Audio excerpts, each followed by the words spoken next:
Les lueurs du cimetière, l'orphelinat Cherbin était connu pour sa discipline stricte et son silence pesant. Les journées y étaient longues et les nuits encore plus.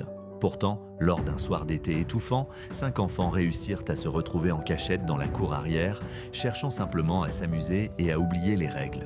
Arnaud, le plus âgé, brisa le calme en racontant une vieille rumeur. Près de l'orphelinat se trouvait un ancien cimetière où, certaines nuits, apparaissaient des feux follets, des esprits lumineux qui erraient entre les tombes. Il disait qu'ils aimaient attirer ceux qui osaient les observer. Entre rires nerveux et défis murmurés, la curiosité l'emporta. Profitant de l'obscurité, les enfants quittèrent de l'orphelinat et suivirent le chemin menant au cimetière, guidés par la lune et le bruissement des arbres. À l'intérieur, le silence était lourd.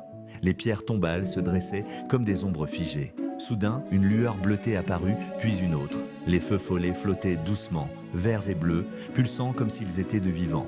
Ils éclairaient brièvement les noms gravés, laissant derrière eux une sensation de froid et de murmures à peine audibles. Quand les lumières cessèrent de danser et commencèrent à se rapprocher, la peur s'installa. Les feux follets s'élancèrent alors, tourbillonnant autour des enfants, sifflant dans l'air, multipliant leurs lueurs comme pour les encercler.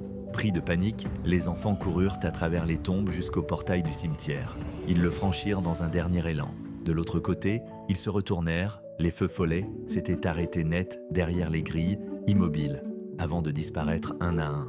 Cette nuit-là, de retour à l'orphelinat, personne ne parla. Mais tous gardèrent en mémoire cette leçon silencieuse. Certaines curiosités ouvrent des portes qu'il vaut mieux ne jamais franchir.